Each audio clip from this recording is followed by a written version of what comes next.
Warning that Russia may be changing its strategy in Ukraine. A senior U.S. defense official says after weeks of failing to capture Kyiv, the capital, and suffering heavy losses, Russian forces are shifting their ground offensive to the Donbas region in eastern Ukraine, one of its strongholds.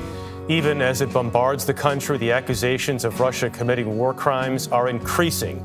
It is now believed that Russia has struck nearly 36 medical facilities, including hospitals and ambulances in Ukraine. Imtiaz Tyab has more from the western city of Lviv this morning. Imtiaz, good morning to you. Good morning. Well, as Ukraine continues to mount a fierce resistance on the battlefield and Russia suffers heavy losses, Moscow has announced a new phase in its brutal war. Vladimir Putin's military miscalculations laid bare.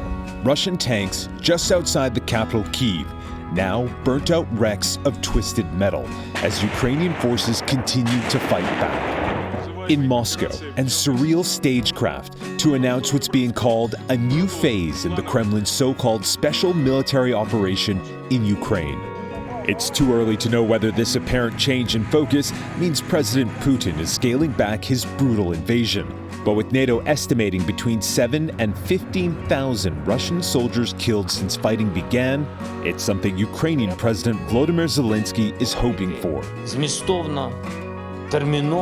In yet another appeal, he called on Russia to negotiate meaningfully, urgently, and fairly to end the war. A war which has already inflicted so many horrors, particularly on children. Just 1 month into Russia's invasion, and over half of all children across Ukraine, 4.3 million of them, have had to flee their homes. At train stations around the country, so many agonizing goodbyes as families are torn apart. Despite the trauma, and kids are still kids, says James Elder from UNICEF, who warns the effects of this conflict could last for years. The longer this goes on, the more likely you get long-term issues, which we know long-term issues are mental health issues, they're development issues. Many internally displaced families have found shelter in schools. At one in Lviv, we meet 13-year-old Anastasia,